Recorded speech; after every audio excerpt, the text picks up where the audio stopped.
Okay, so welcome to episode 50 of the Strength System podcast. This is Varun here as always. And it's not every day that you hit a big round milestone like 50. So we knew we had to make this special. I've got Prashanti here. That's Hi not the guys. special. We are recording at 11:30 in the night, and we are joined by Coach Dan John, all the way from Salt Lake City. Hi, Coach. Hello, actually, technically, I live in Murray, Utah, which is the Oh, most beautiful place on the earth. Uh, in fact, as you know, I'm rereading the Ramayana, uh, oh. and Controversial topic, coach. pardon me. Controversial topic for the Indian climate right now. Oh, it's not. Oh, it isn't really. Okay. Yeah. Well, I was going to tell you that this is the enchanted part of Utah. Murray is the enchanted part of Utah. So it is. It's where all the. It's where it's a garden paradise in the middle. I'm sure it is. So, um, yeah, so I mean, I'm sure I speak for both Prashanti and I when, you're somebody whose, writings have been very influential. And if I could be permitted, like a bit of a fanboy moment, I think I read Never Let Go and that was probably one of the first, books that kind of got me truly interested in fitness and coaching. So I guess some of what most of my coaching I probably owe to your initial influence. So thanks for that. A lot of people don't know this about the cover, but my Mhm. left wrist is in a cast in that picture because it's broken. My wrist is broken. There it Oh, you're is. dragging you're dragging Yeah, the yeah, sled. there you go. Yeah, Yeah, yeah. That picture is a little old, but it's a fun picture. Yeah. it is. It is. Yeah. So, yeah, we wanted to get you on the show and pick your brains a little bit, and yeah, just see where this conversation takes us. Okay. So, Prashanti, do you want to get us started off? Um, yeah, so I think, Coach, like Varun says, your books and your work has influenced a lot of us. And people, when they think about Dan John, they think of you as a coach, an author, an educator. But obviously, your journey in the industry has been very long, and you've done so many things over the years. So, where would you say you see yourself in the industry right now, and what would you consider yourself? A coach, an author, an educator, all of the above? Well, actually, there's an American by the name of Tom Plummer, and he does a lot of work with fitness business. And we were sitting there one time in Long Beach, and he said that I'm the crazy uncle of the fitness business. And he said that every the biggest mistake I could ever make would be to sell out, would be to you know sell my soul, sell my dignity for some cheap money. Put my name on something because people trust what I do. I try to be very moderate, very insightful. I try to answer questions completely. And so, what that does for me, by attempting to answer the question completely, it forces me sometimes to go bigger and bigger and bigger and bigger. So, you might ask a question about something as simple as, I got this yesterday, the other day.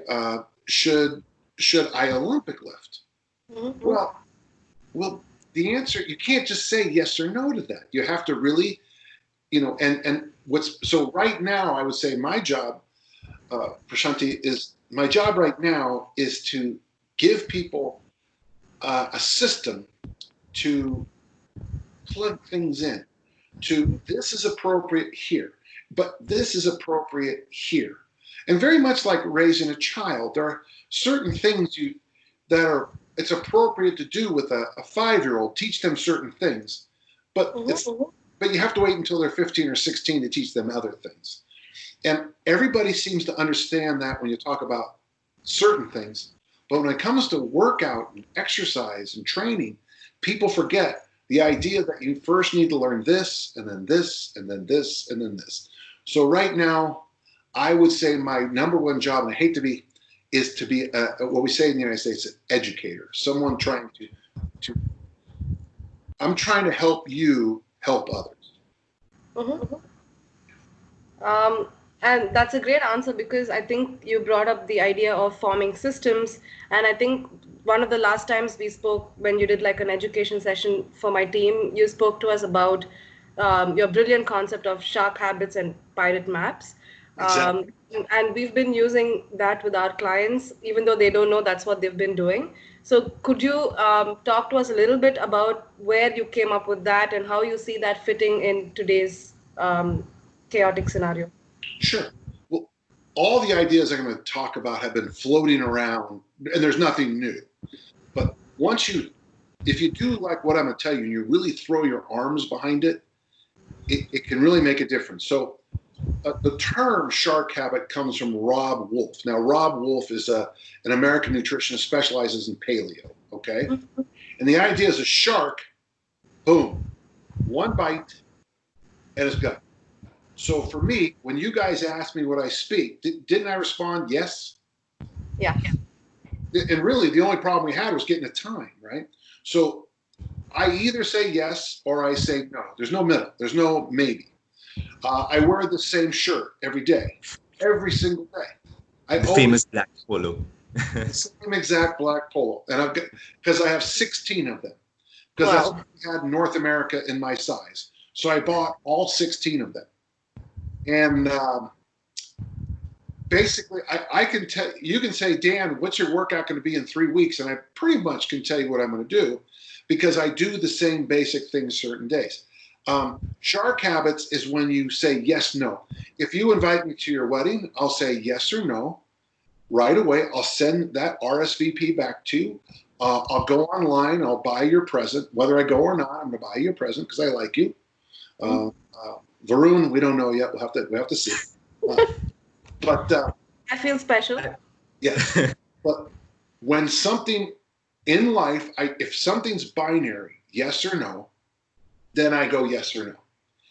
Now, and something's my goal, then we use something that I got from Pat Flynn called the Pirate Map. And the idea, and I've got books. I mean, so we're in my office, and I've got just in this little space here, I probably have 100+ books on fitness. I have a library downstairs. I have probably 4 or 5 places in the house where I have hundreds of books. But if I gave one of your clients 200 fitness books, maybe carrying them into the house would be a workout, but they'd never look at them again. What people want is a pirate map. Go to St. John's Island, find the white coconut tree, take 6 paces to the west, dig down, and there's a treasure. So for me, before I go to bed every night, this is tea, but I make my coffee so I wake up to the smell of coffee. I write a little to-do list. In fact, the to-do list is, it's very, well, you know what? I've already thrown it away because you're number 2 on the list. And then I go to bed. I wake up and be grateful. So there's a to-do list before I go to bed, make coffee. Wake up and be grateful. A 1-minute meditation. My workouts, 5 days a week, I have a very specific workout I do. And then number 6 is I eat 8 different vegetables every day. It just passed noon here in Murray, and I've already done everything for the day. I've already eaten 8 different vegetables today. Wow. So, but if I do this every single day, 366 days this year, 365 days most years, I'm 63 years old, and I don't know what that means, but if we were to work out right now, generally I'm still the strongest man there. Generally I'm still the person that can do the most swings. Generally I can't always do the most pull-ups, and people say, well, what's the secret? And I say, well, the secret is, I make the coffee so I'll wake up the smell of coffee. I do my to-do list. I wake up and I'm grateful. I do my meditation. I work out 5 days a week and I eat my 8 different vegetables or more every single day. No, but what's the secret? Okay, here's the secret. I wake up. And the thing is, if you can get 150 workouts, if your clients would do 150 nice workouts, not great workouts, nice workouts a year, eat vegetables, go for a walk, have good relationships, stay away from fast food. Do you guys have an issue with fast food where you guys live?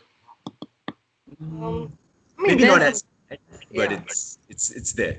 Yeah, it's going to get worse because there's a lot of money in fast food because it's so cheap. Hmm. The ingredients are so cheap, but you tell somebody that. Okay, my coach told me. I asked him, "What does it take to be a great discus thrower?" And he said, "You throw the discus 4 days a week, you lift weights 3 days a week for the next 8 years." And everybody misses that last part, the 8 years. And to me, that's a pirate map is just saying for the next 8 years, in my case, it's 20 years. I want to dance at my granddaughter Josephine's wedding, and she's 6 years old.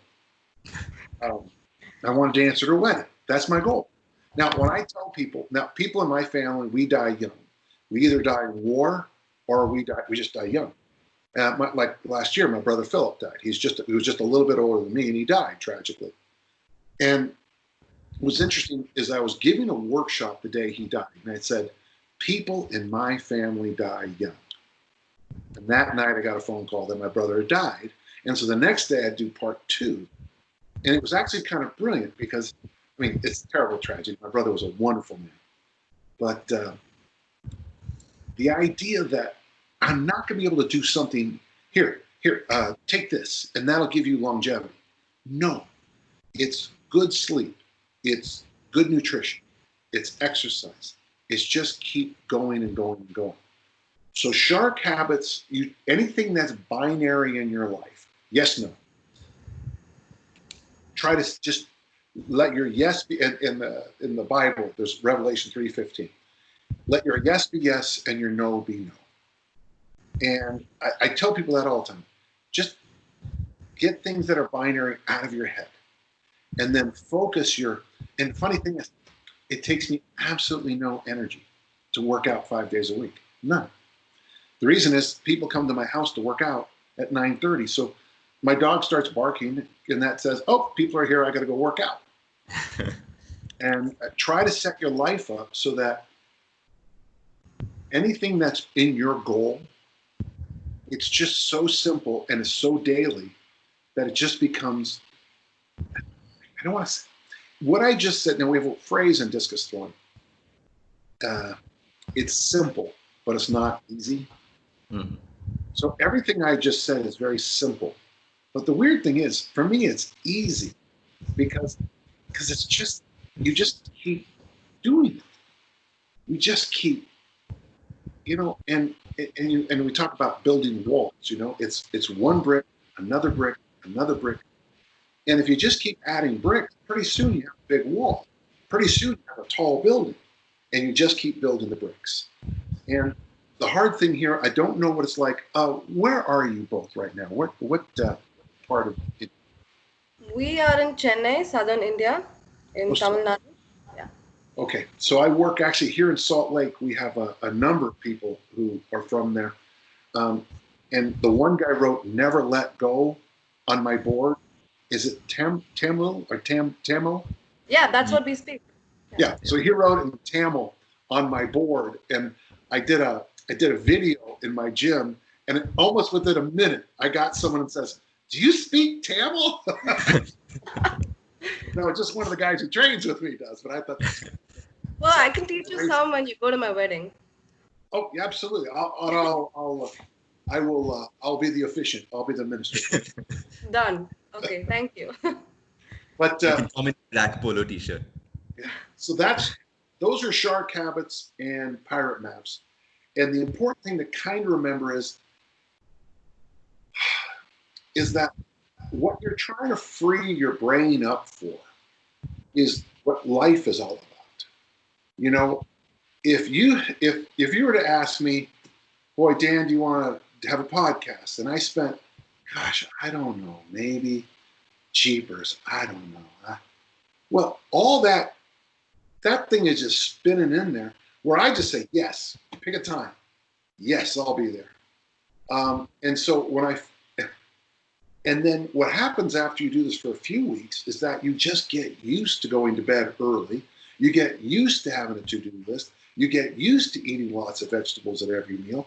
You get used to lifting every day or exercising every day. It just becomes what part of what you do. And then magically you find the buried treasure.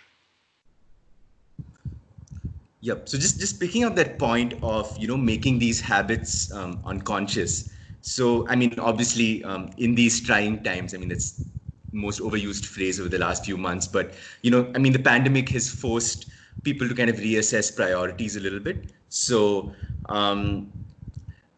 where training falls in your life has been pushed around for a lot of people, right? So for a lot of people, it's not as easy to go to the gym. They don't have access to equipment. For some people, paradoxically, it might be simpler now because there's less things to think about. But I think one thing we faced with a lot of clients is they don't have a clear why for why they train. I mean, they were doing it when things were normal because the gym was open and was part of the routine. But when stuff was disrupted, they had trouble. So I was just curious, how would you help someone like that think through that process and figure out what their why is, or why they really want to train, why they want to lift, or make it a part of their life? There's a very interesting book called Man's Search for Meaning by Viktor Frankl.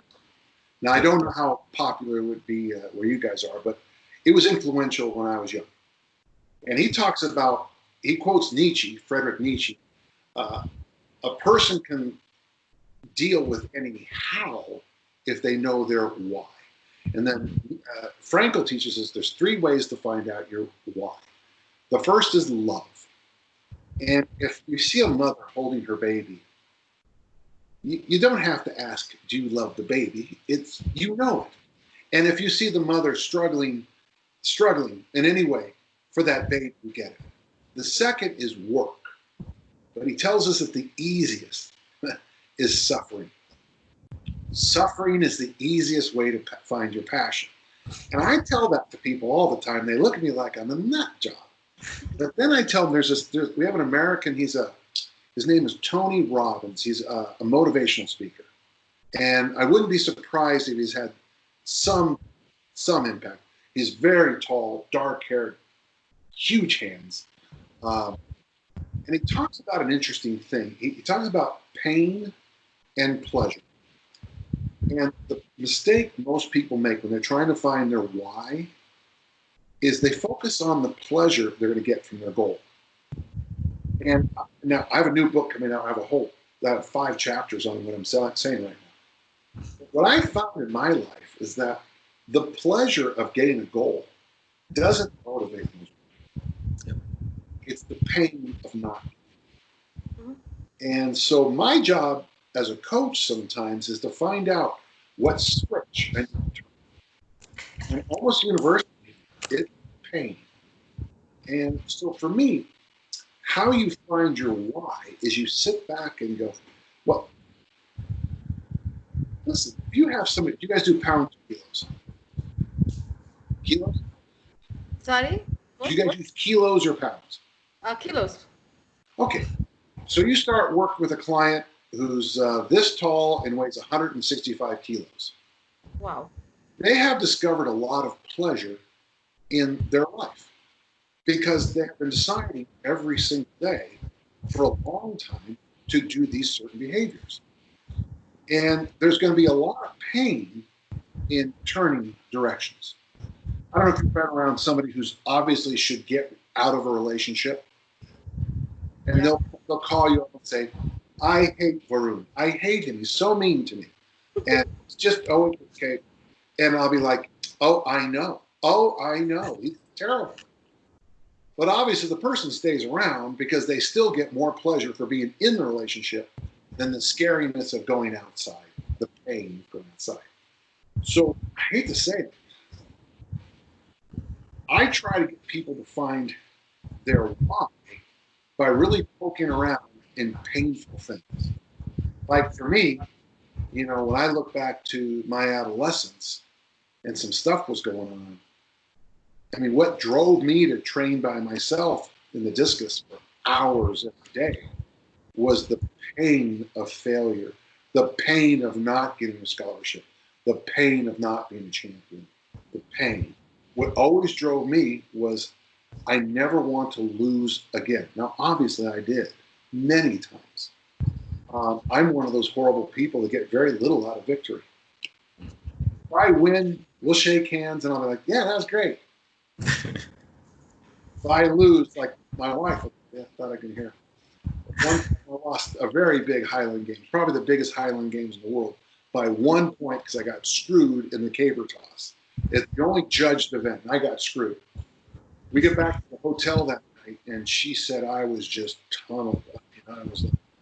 And that's when I decided to do the velocity diet. That's that 28-day diet. You just drink 6 protein shakes a day, and there's no food for 28 days. Well, I show up the next year at this event, and one of my buddies comes over and he goes, "Yeah, we're not beating you, are we?" Nope. He said it was just so because for most people, their why has to be found through something that's painful from suffering. That's why I've always said that the very best person to work with in America, the United States, is a woman who just got dumped by her husband for another woman. She's the best client.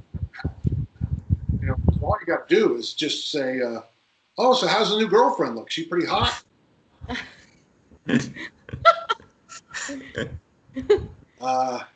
Oh yeah, and no matter what you say or do, she'll do 20 times more. And I know, gentle listener, I come off as a jerk, but if you've ever trained anybody, it's absolutely true. Is pain that drives most people. And by the way, did I say that was healthy? No, I did not say that, but it's true. It is true. What I try to get you to do then is maybe in the beginning, that dose of pain works. But over time, and most of you, if you know what my work, over time, what then kicks in is that pirate map and shark habit. When people ask me how I write 1 or 2 books a year. How do you do it? Well, I get up at 5 or 6 in the morning and I drink coffee and I answer emails and I write until it's time for me to work out. I don't eat until I work out. But in that 3 or 4 hours, I write.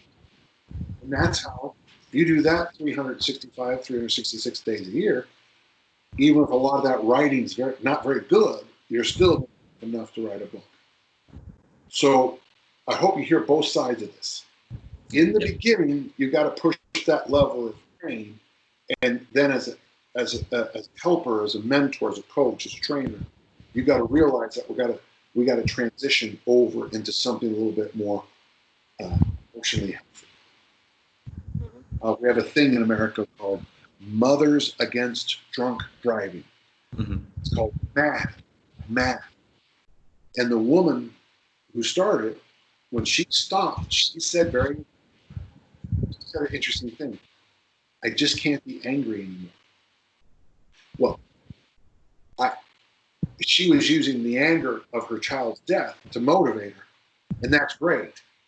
But then even the death of your own child isn't enough to keep you going. Then you have to make it the habits and the processes. Generally, my third coaching point is respect the process, and the results will take care of themselves. Can I give you all 3 coaching points real quick? Yes, please. Yep. You sure? Number 1, invest wisely in asymmetrical risks. So as a coach, your first job is to say, what can go wrong? You're on the internet, and you're watching someone do an exercise, you got to say, what can go wrong? And trust me, for most of the crap I see on the internet, a lot can go wrong. Number 2, embrace the obvious. Throwers throw, jumpers jump, sprinters sprint, dieters diet, swimmers swim.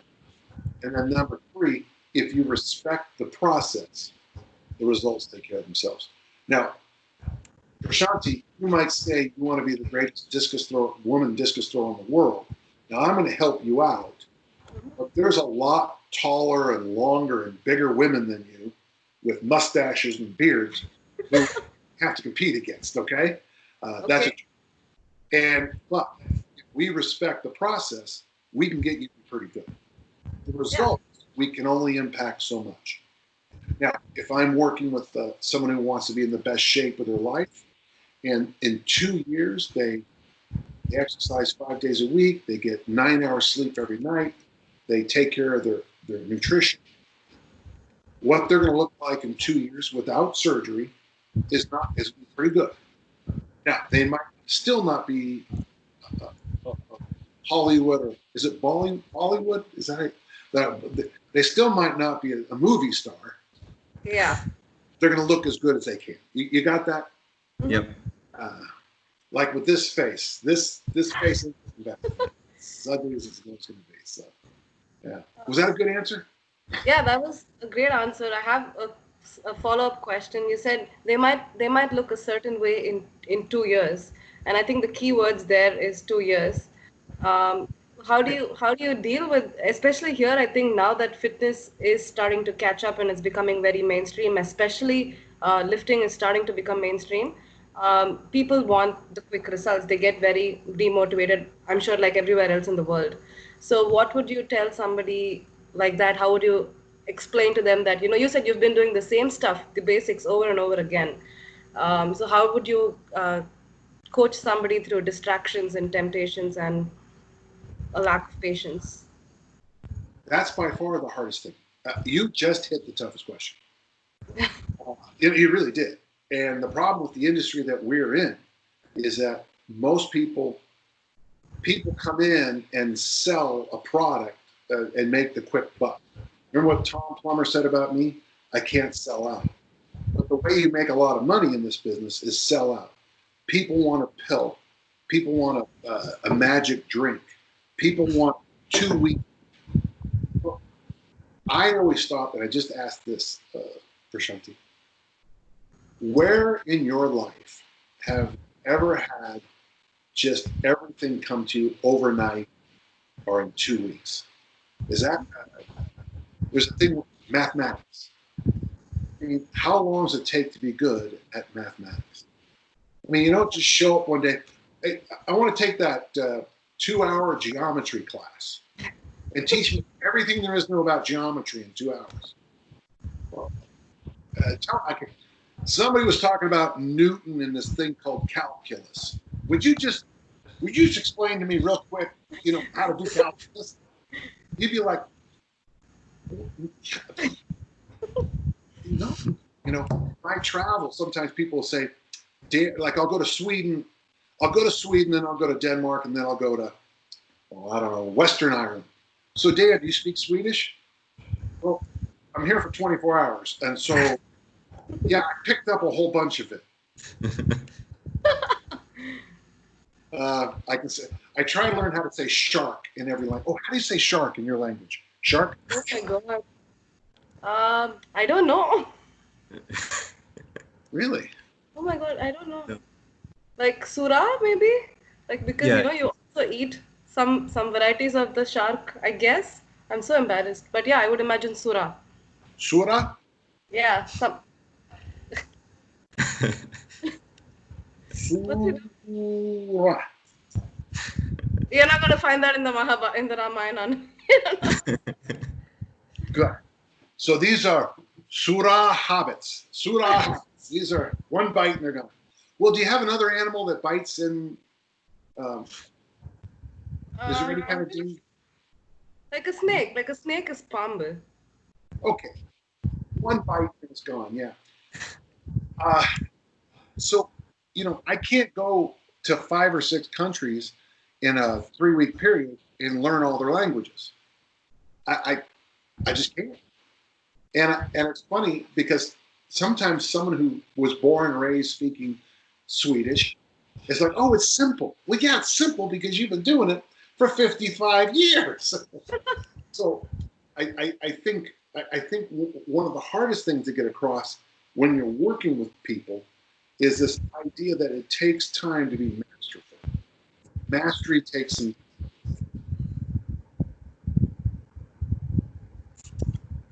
Yeah. Varun, you wanna get the next? Yeah. So one thing that's always struck me when I say read your writing even your newsletters. And now that I read a little bit more widely, I see these connections as well. Is that the whatever lessons you learn in fitness, they don't just apply to just fitness and health, right? They apply to the rest of your life. So I'm just curious, what are the biggest kind of lessons you've taken from your experience, coaching, lifting, and how have they translated to the rest of your life? It's funny you say that because that's my workshop right now. Oh, Invest wisely in asymmetrical risks. Well, for your own personal finances, you should have a little bit of money aside in case you get a flat tire, or your battery goes out, or your I don't know, whatever thing you have in your house breaks. Okay. Embrace the obvious. Well, in finance, be debt free. I tell you, when I became debt free, it was like a whole world opened up to me. And then the last one, respect the process. My goal was to take my kids to Ireland for Christmas. And we did that December 2009. And we saved money for, had to have been about 10 years to do it. wow. But we saved a little bit often over the long haul to do it. Mm-hmm. You want to get in better shape? Work out a little bit every day for 2 years. You want to improve your diet? Eat vegetables, drink water every day.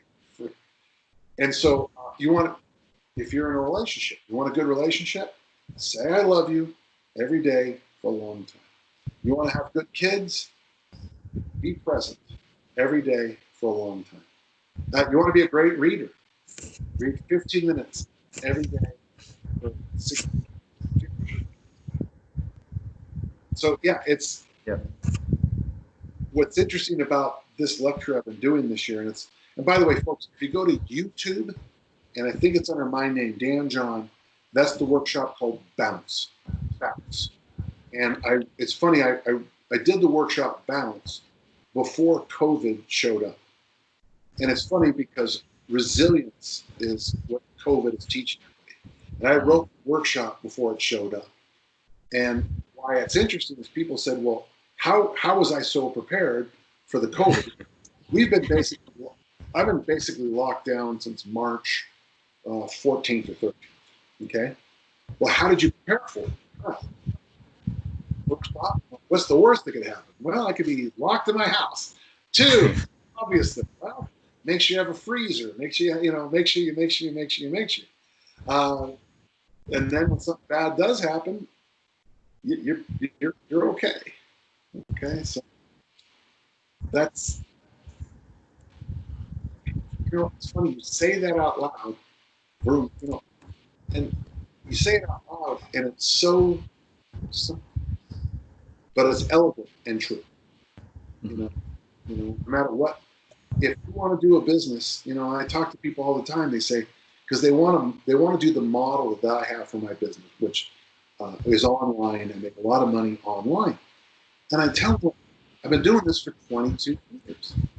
I go online every year for the past 22 years,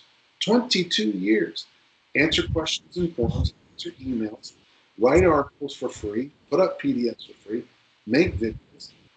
And at the end of 22 years, I'm doing okay. Well, is there a faster way to do it? I'm sure there is. But you're going to have to ask somebody else because I don't know. Well, I think that's a very applicable answer for right now when, the Instagram fitness influencers are all over and they're all about the big bucks, and I think that's a great story to tell people like that. Yeah, and I'm on Instagram and people say, you should do this and you should do that. And it's like, I would rather I think I have 27,000 followers, maybe 28,000, but I'd rather have 28,000 followers who actually care about what I'm talking about versus, I made the joke, and I hope it's not too inappropriate, Prashanti, but I need to show my boobs and my butt more often, because that seems to be really bring people into your site. But I crack this joke all the time. And I know it's a joke, but I'll go to these other fitness influencers, and basically just naked picture. Well, it's a bunch of bikini shots, and well, the one girl never. She lays on the beach with no clothes on, and I guess it's okay to show your butt on Instagram, but nothing else. And I'm like, well, I'm not going to do that because it would take too long to shave it. So, little joke there. Sorry, listen. Oh, that was great. Yeah. Um, Coach, do you have any closing thoughts for people to just think about fitness in the long term, for people to think about fitness as a moderate approach to life? Just any closing thoughts? Sure. It's something I talk about a lot. It'll take me about a minute or two. So health is the interplay of your organs, and you discover your health by going to a doctor, by not having diseases, by not your blood profiles and not being diseased. Fitness is the ability to do a task. Longevity is both quantity, the number of years, and quality, the quality of life. And then, of course, what I work in is performance, which is when they call your name and you step up and you do something. In each one of those four words is an avenue for you to explore. So if you have all you want is six-pack abs, you can get six-pack abs but have cancer. So you've got your abs, but you don't have your health. You could live a long, long, long life, but be miserable because the quality. And so we can learn things by studying all four of those areas. The hard thing about performance is that they call your name and you have to perform. But there's some lessons there because sometimes as a parent or a friend, you get a phone call or someone says, help me, and you then have to be ready to go. So for me, try to have an intelligent balance in your life of keeping an eye on your health, what fitness might mean to you, your longevity, and occasionally remind yourself that you might be asked to do something at any time. So to me, that helps a lot of people. So it's one thing to look, like this on the beach, but if you don't know how to change a tire, and you get a flat tire, Prashanti, and I walk over and I do this. Very helpful. You go, well, that's nice, but can you fix a tire? And you're like, well, no, but I live. So, Coach, can you do that again for a photo, please? Like, we gotta get. Thank you. That's the cover of the podcast now. okay.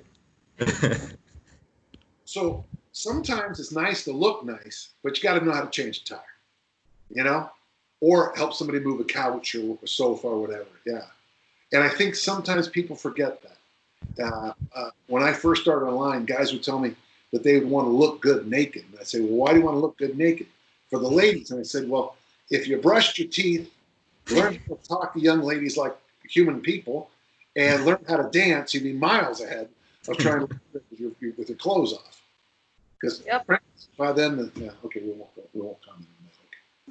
Okay. Yeah. Okay, so I think we will wrap it up here. So thank you for your time, Coach. Maybe we could sign off by you telling folks where they can find you. You're super active on social media. You're on Instagram, YouTube. I'm right here. Actually, okay. So I have two websites. The first is danjohn.net, and that's like my library, okay? That's where I house all the free books, all the articles, and there's thousands of pages of information, okay? And it's all free, and it always will be free. And then I have the thing called danjohnuniversity.com, and that's free for the first 2 weeks. And if you put in the code Corona, as in coronavirus, it's $29 for 3 months. And inside there, I have a whole bunch of books you can download, podcasts, articles, essays, great form. And then this thing called the workout generator, which my friend Brian made it. The guy got inside my head, figured out what I'm trying to say for a million years. And then probably if you are an Instagrammer, I'm at Coach Dan John, and pretty easy to find. And it's a rare day I don't have a video on Coach Dan John. and I do work with people who are deaf, and so I try to transcribe in English as many as we can. It's as you can imagine, the amount of work it takes to transcribe is it's big, but I'm doing my best to help people who are deaf, who want to get the benefits of training. So I do my best. Somebody said I should just sign, but if you've ever seen me sign, there's a video. My good friend Anne, her is called Live, Lift, Lead, and there's a video of me teaching her the bird dog. So, bird, dog, and it's pretty. And as she's doing the exercises, I'm signing in the back, but I sign so slowly I could never keep up. So, but it's an and if I can just finish, if I can just ask for those who are personal trainers, for those who are in this business, one thing I would like to do is find an underserved population. For me, I work with deaf people, and I work with people with a disease called multiple sclerosis. Mm-hmm. There's a whole bunch of people out there who need help in fitness, and because of all kinds of barriers, they're not good. So I'm calling on you, and here's the funny thing. It might be the most important work you do in your whole life. So I'm just do your favor and help out, okay? Absolutely. Yeah. Okay, so thank you for listening, everyone. We hope it was a worthwhile episode 50. Thank you again, Coach. And yeah, we will see you next week as always. All right, and I'll see you at 100, huh? Yeah, absolutely. Yeah. I was just going to say that. Anytime. I'm always honored to work with you guys, okay? Thank you so much, Coach. You bet. Take care. We'll see you soon, okay?